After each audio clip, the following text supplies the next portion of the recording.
Olá, olá! Começa agora mais um Pauta Pública. Eu sou a Clarissa Levi e essa semana aqui, infelizmente, tô sozinha, sem a minha companheira de microfones, mas por um bom motivo. Andréa Dipp tá de férias, curtindo aí um merecido descanso. Bom, gente, no pauta dessa semana, a gente quer falar sobre a decisão do Elon Musk de fechar os escritórios do Twitter no Brasil.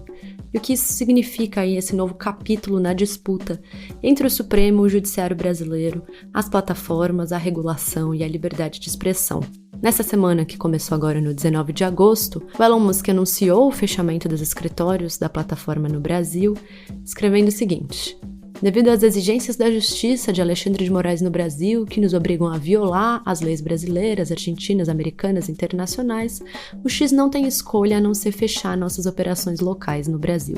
Essa decisão do Elon Musk tem um contexto anterior, que é o seguinte: no dia 13 de agosto, o ministro Alexandre de Moraes tinha determinado o bloqueio de 8 contas do X. O Moraes também tinha ordenado que a rede social retirasse os sigilos telemáticos e apresentasse registros de acessos, postagem de usuários, no período de março desse ano até agosto. Essas decisões do Moraes estavam amparadas por uma investigação da PF, um relatório que alertava que a rede X estava permitindo a reorganização das milícias digitais. Vou ler aqui um trechinho do relatório só para a gente ter esse contexto e já vamos para a pauta. Mas nesse relatório, a PF dizia o seguinte: nesse momento vislumbra-se uma reorganização da milícia digital dentro dos limites da jurisdição brasileira, com a reativação dos perfis na plataforma X por meio da disponibilização aos usuários brasileiros de links para acompanharem lives transmitidas fora do país por investigados. Bom, a polêmica com a ordem do bloqueio dos perfis se arrasta aí desde abril. Por meio do perfil corporativo do X, a plataforma afirmou que desconhece quais postagens violam a legislação brasileira e argumentou que o povo brasileiro, independentemente de suas crenças políticas, tem direito à liberdade de expressão, ao devido processo legal e à transparência por parte de suas próprias autoridades. Pode parecer só mais uma treta entre poderosos, mas acho que é legal a gente lembrar que isso tudo acontece num contexto de começo oficial das campanhas para eleições municipais, onde se espera uma cooperação especial das plataformas para inibir campanhas de difamação, fake news e outros crimes online. Sem escritórios no Brasil, a resposta de uma das solicitações, por exemplo, da Justiça Eleitoral ou do STF para retirada de alguma postagem desinformativa pode demorar muito mais para acontecer. Isso se acontecer, né? Nesse rolo, tem muita gente acreditando que é só uma questão de tempo, pouco tempo, para a Justiça brasileira pedir o bloqueio geral do X no Brasil. Bom, mas para comentar sobre tudo isso que está acontecendo, sobre mais essa novela tragicômica das Big Techs em meio à democracia, e refletir sobre os impactos que isso pode ter no futuro, a curto prazo e a longo prazo, a gente convidou aqui para o pauta o Davi Nemer. O Nemer é professor associado do Departamento de Estudos de Mídia e afiliado ao Departamento de Antropologia do Programa de Estudos Latino-Americanos da Universidade da Virgínia. Ele já escreveu para vários veículos como Guardian, El País, Huffington Post e UOL. A gente já vai para a conversa, mas antes disso, só aproveita aí, segue, curte e assina o pauta onde você estiver nos ouvindo. E se de alguma forma esse episódio fizer sentido para você, ou não fizer também, deixa lá um comentário, que a gente sempre lê e nos ajuda muito por aqui. Bom, mas vamos pro papo então. Davi, muito obrigado por aceitar nosso convite, é sempre bom te ter aqui. É um prazer estar aqui com vocês. Bom, vamos começar então. Esses dias aqui no Pauta a gente fez um programa sobre os interesses do bilionário Elon Musk no Brasil, sem saber que a gente ia ter um novo capítulo dessa história tão rápido. Essa semana, o dono da rede social X anunciou o fechamento do escritório no Brasil, justificando em um post que a decisão ocorreu depois de uma suposta ameaça do ministro do Supremo, Alexandre de Moraes, de prender um representante da rede social no Brasil se ele não cumprisse as ordens de regulação de conteúdo. Para começar então, Davi, queria te ouvir sobre isso, como é que você vê essa decisão do Elon Musk agora, o que ela significa para o Brasil e para o resto do mundo? Sim, o Elon Musk, ele está exagerando, né? E ele está precisando de justificativas para explicar essa sucessiva derrocada dele. Ele comprou o Twitter por 44 bilhões de dólares, 13 bilhões de dólares ele pegou de empréstimo e ele paga em torno de 1 bilhão de dólares só de juros anualmente. Ou seja, é muito dinheiro, principalmente quando a gente está falando de uma plataforma que é deficitária. O Twitter, o design do Twitter, o pensar dessa rede nunca foi para gerar lucros, era para se manter e se manter inovando. Não era para gerar lucros, né? E o escritório de Brasília não é igual que era o escritório de São Paulo, que era do Twitter. O escritório de São Paulo do Twitter era um escritório onde se tinha um time muito grande de pesquisadores, de analistas, de pessoal de marketing, né, para receber a receita dos anunciantes. Então era um time mesmo. Quando o Musk compra o Twitter e vira X, o X abre uma representação em Brasília, porque para receber, né, a receita dos anunciantes, você precisa ter uma representação legal no Brasil, até por questões do fisco, e também para lidar com as questões legais, né? E esse escritório no Brasília já é totalmente diferente desse escritório em São Paulo. É justamente só para a questão legal e para a questão de renda. Não tem pesquisa, não tem analista. E mesmo sendo muito pequeno, esse escritório em Brasília era deficitário. O Musk já tinha dito que ele não queria manter o escritório aberto porque era deficitário, não estava tendo renda suficiente. Ele aproveita essa guerra, essa queda de braço que ele se enfiou junto com a extrema-direita brasileira para justamente justificar esse fechamento, ou seja, usar como pano de fundo para falar que no Brasil há uma ditadura do judiciário, há uma ditadura contra a liberdade de expressão, e fecha uma coisa que ele já estava pensando, que era esse escritório. Então, de uma forma bem geral, ele está usando de um pretexto, né, de uma guerra que ele entrou, e que tudo leva a crer, essa é uma guerra orquestrada com esses atores da extrema-direita brasileira, já que você não vê essa colaboração, vamos dizer assim, dele com outros políticos do mundo inteiro, para entrar nessa guerra contra o juiz Alexandre de Moraes e o STF, já que eles alegam que eles estão contra essa suposta, ou esse imaginário de liberdade de expressão que ele tanto almeja, que é de muita conveniência, né? Nessa disputa, parece que para os negócios do Musk e para esse campo político de maneira geral, é importante que não dê certo no Brasil um processo de regulação das plataformas ou de limitação dos conteúdos, né? Eu queria te ouvir um pouco sobre que papel você acha que o exemplo da disputa entre o judiciário brasileiro e o Twitter no Brasil impacta a presença dessa plataforma também em outros países e o debate da regulação, né, das plataformas como um todo. Olha, esse embate só mostra o quão o Twitter, não, o X agora com o Elon Musk, ele não está disposto a entender contextos locais e regras locais. Quando digo regras locais, são as regras de cada país, já que ele quer impor uma visão de mundo nesses diferentes contextos. Isso para ele é horrível porque qualquer político, qualquer pessoa que lida com as questões de política pública do seu próprio país não vai querer uma plataforma tão poderosa que tem o poder, né, de definir e moldar discussões e opiniões sem seguir a própria regra desses locais. Então, a mensagem que ele passa é que ele vai levar a plataforma para onde ele quiser, como ele quiser, sem respeitar qualquer contexto local. Membros do parlamento da União Europeia já disseram que se o Twitter continuar, se o Musk continuar com o X dessa forma, eles vão fechar. Eles querem que o Brasil tenha um precedente em 2022, quando o Telegram simplesmente decidiu ignorar todos os pedidos da Suprema Corte. Na época, tínhamos o Barroso liderando o TSE. O Barroso, né, comparado ao Alexandre de Moraes, ele tem um ar mais diplomático, uma ação mais diplomática, e mesmo assim o Barroso chegou a quase banir o Telegram. Um dia antes, o Telegram, né, através do seu CEO, Pavel Durov, resolveu abrir uma representação legal no Brasil e assim responder aos pedidos, às requisições do TSE. Ou seja, isso deixa muito claro que o Brasil também não vai negociar questões inegociáveis, que são as leis nacionais. Então, é uma mensagem que todo político em seu local não quer uma plataforma que vai desafiar o seu próprio poder, as suas próprias leis soberanas.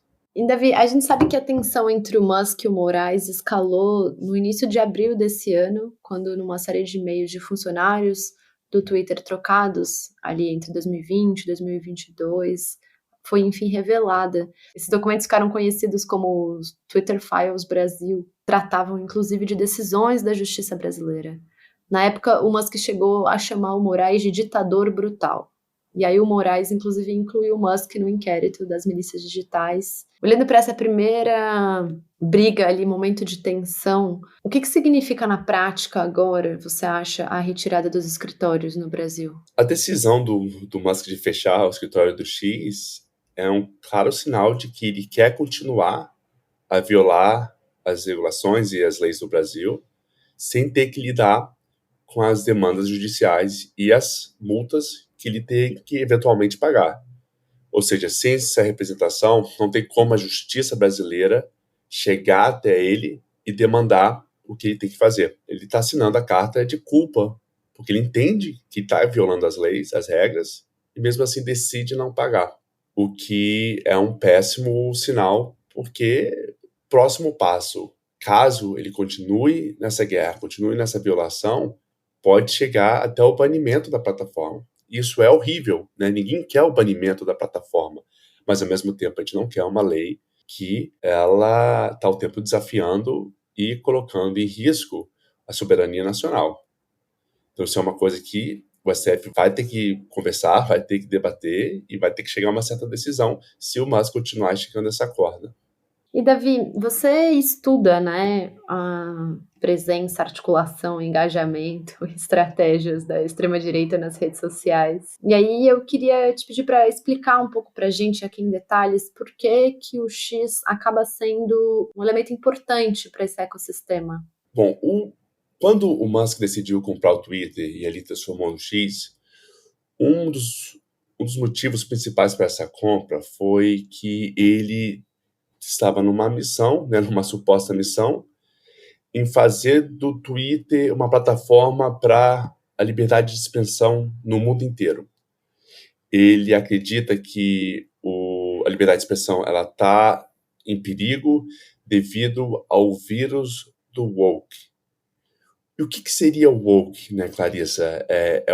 Virou um termo de ataque, né, vindo da extrema-direita, onde que tudo que se toca em questões progressistas, de expansão de direitos humanos, né, na luta da causa LGBT, da causa palestina, da causa direitos humanos, ambiental, tudo isso é uma forma deles falarem que é o woke, é o novo espantalho dessa extrema-direita.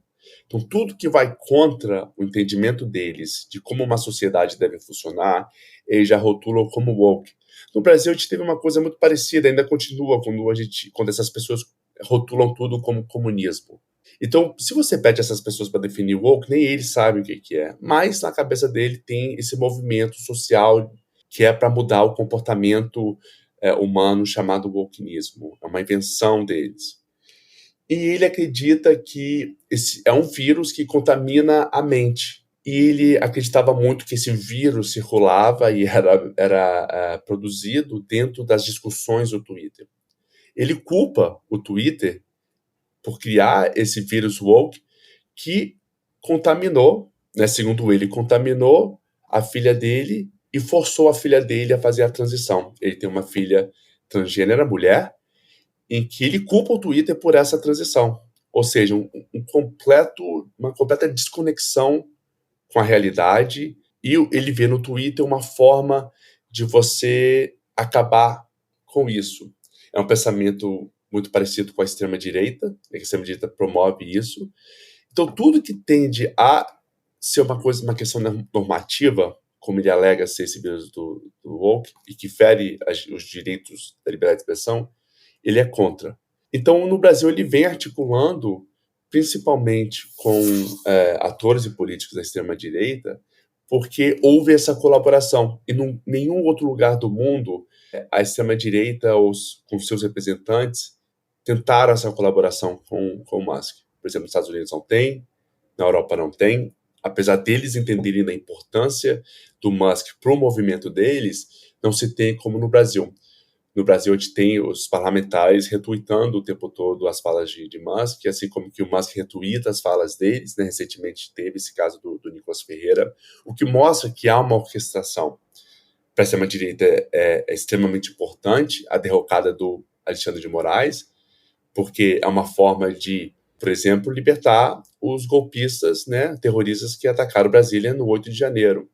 Ao mesmo tempo, o Moraes vem nessa investigação da milícias digitais, onde que esse pessoal todo está envolvido.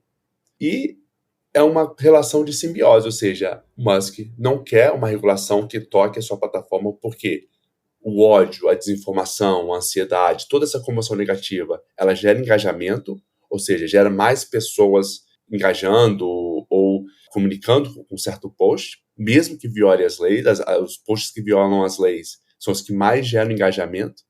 Engajamento para as redes sociais significa uma forma de mostrar para os anunciantes que os usuários estão passando mais tempo ali na plataforma, ou seja, ele pode falar para os anunciantes, meu usuário está passando muitas horas na minha plataforma, então se você anunciar aqui, ele terá mais chance de ver o seu anúncio. É assim que funciona essa economia da atenção. E, ao mesmo tempo, ele precisa desses políticos para evitar qualquer tipo de regulação que possa domar a plataforma dele.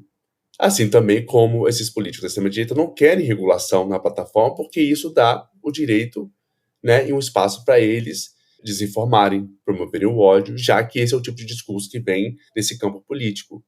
Então, os dois precisam muito ali, né, dessa plataforma, já que teria a chamada liberdade de expressão absoluta, que é uma invenção, não existe qualquer tipo de civilização que tenha uma liberdade de expressão absoluta. Eu, como antropólogo, posso falar que não tem. Toda expressão, todo discurso, ele é regulado ou por normas sociais, ou por regras, ou por leis, né? Não existe essa coisa de você poder falar o que se você quiser sem ter a responsabilização, né? Eles vêm com esse conceito maluco de censura prévia, não há, já que as contas banidas, elas são banidas devido a um resultado de violações. Não é pensando que eles poderiam violar, não é. É uma consequência do que já foi feito.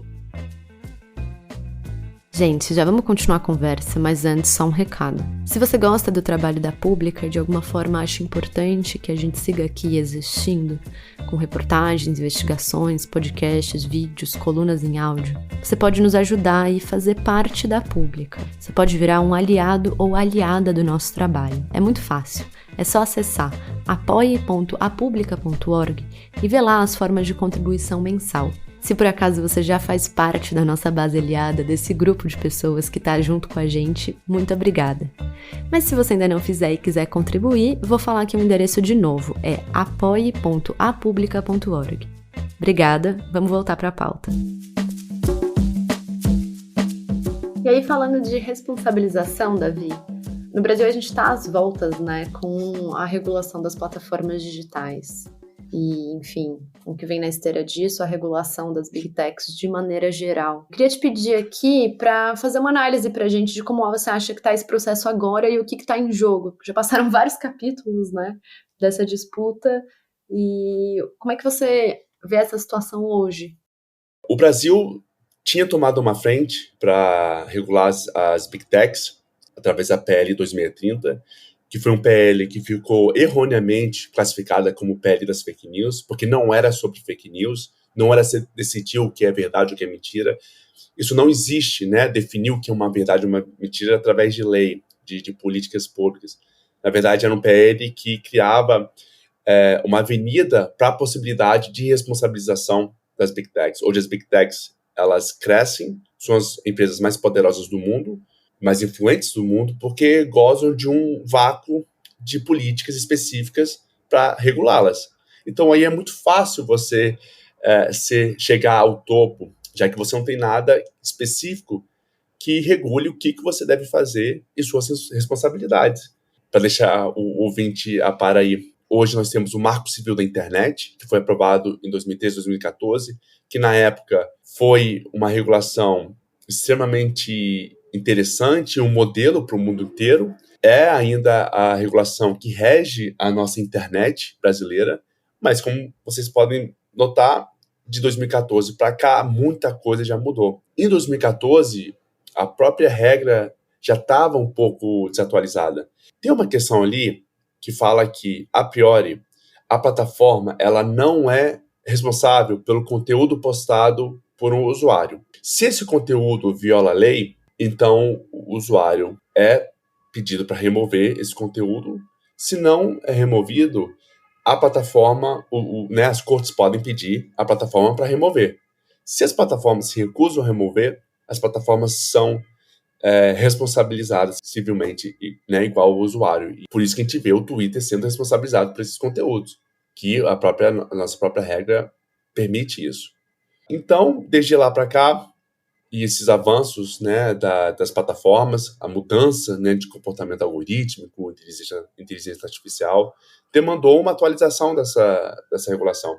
Então, a gente viu com a PL 2030, foi uma PL muito interessante, diversos pesquisadores, professores foram consultados, eu fui consultado, foi um prazer participar, só que precisa do aval, da aprovação do nosso Congresso. Infelizmente, a gente tem um Congresso extremamente conservador, com diversos políticos pertencendo à extrema-direita, que, como a gente conversou antes, não querem qualquer tipo de regulação, porque eles vendem a ideia de regulação como censura, mas na verdade não é censura, eles querem ter essa licença para promover desinformação, promover ódio, porque é o tipo de conteúdo que vai circular e vai ter engajamento para eles, assim que eles crescem, né?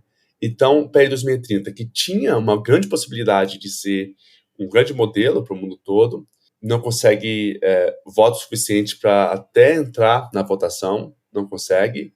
E esse ano o Arthur Lira, né, o presidente da Câmara, decide enterrar de vez o PL 2030. Então, todo esse esforço de anos com o senador Alessandro Vieira e com o deputado Orlando Silva, cada um estava sendo relator na sua própria casa, morre.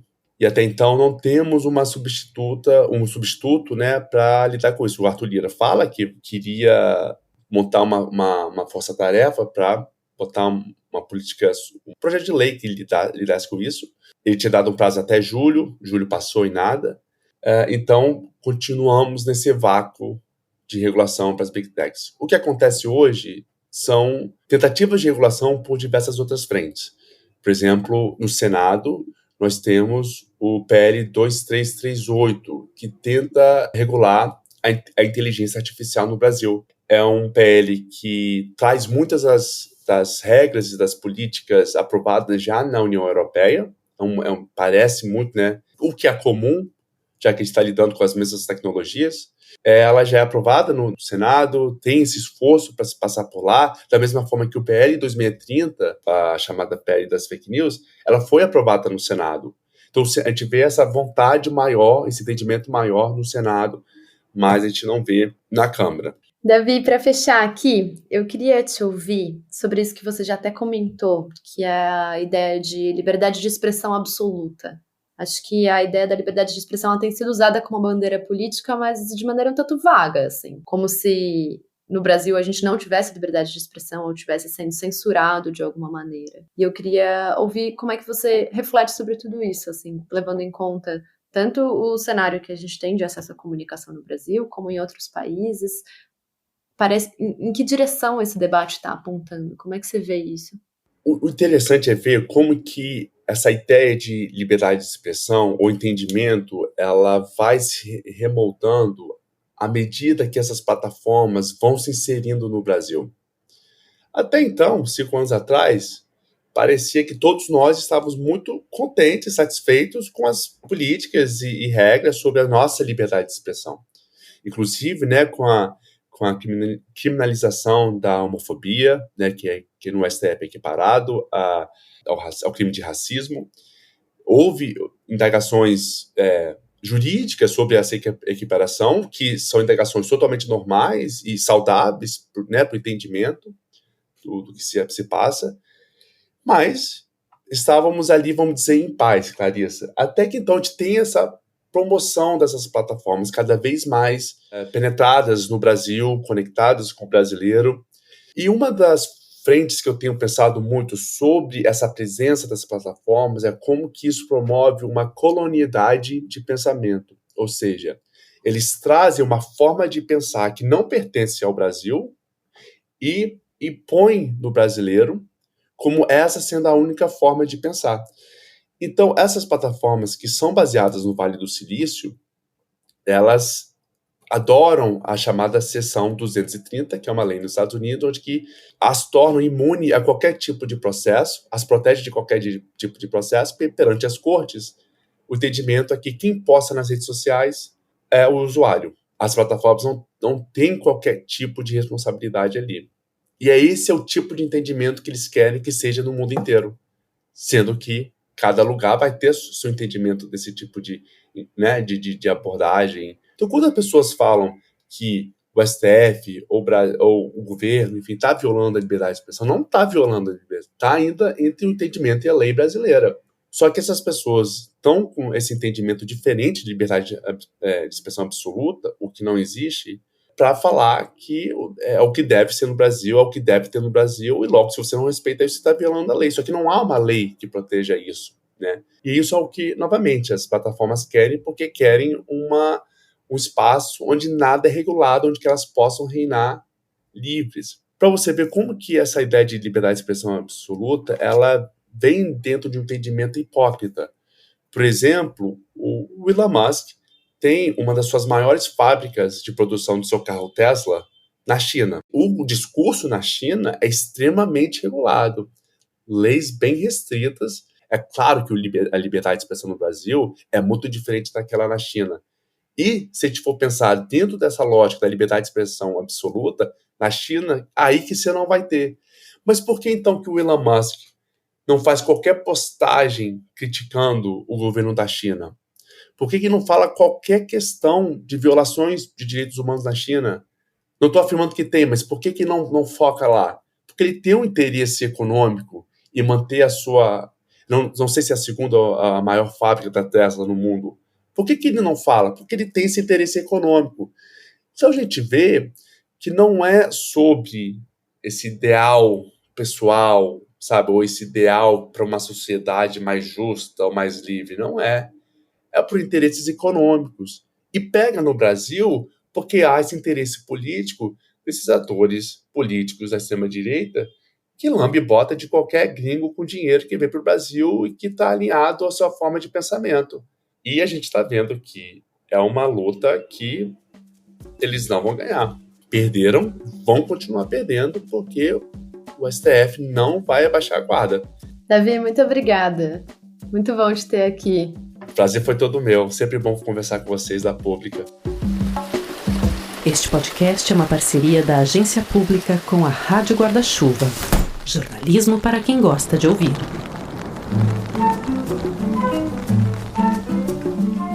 E chegou a hora da gente recomendar um programa da Rádio Guarda-Chuva para você emendar na sua playlist depois do Pauta.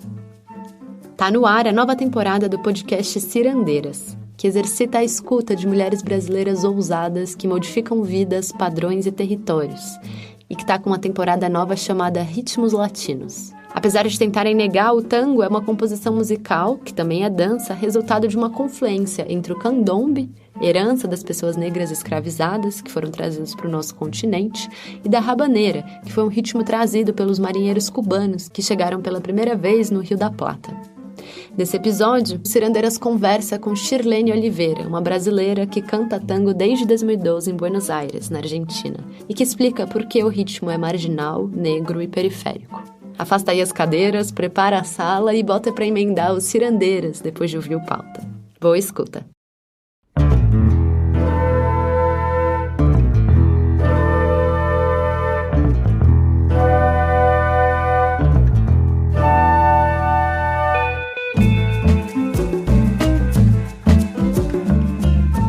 E chegamos ao fim de mais um Pauta Pública. Obrigada para você que esteve aqui com a gente até aqui. O Pauta é apresentado por mim, Clarissa Levi, e pela Andrea Dipp, que geralmente está aqui, apesar de hoje estar de férias.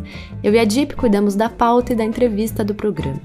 A produção é do Ricardo Terto e da Estela Diogo, com o apoio da Cláudia Jardim. O Terto é também quem edita e roteiriza o programa. As artes e a identidade visual são da Tainá Gonçalves. Na comunicação, a coordenação das redes sociais é feita pela Karina Taraziuk e a publicação no site e transcrição são feitas pela Analice e Rafaela Ribeiro. A trilha sonora original foi composta pelo Pedro Vituri. A coordenação da área de podcasts, quem faz agora é Cláudia Jardim. O Pauta Pública é uma produção original da Agência Pública de Jornalismo Investigativo. Sexta-feira que vem, tamo de volta. Um abraço, gente. Até!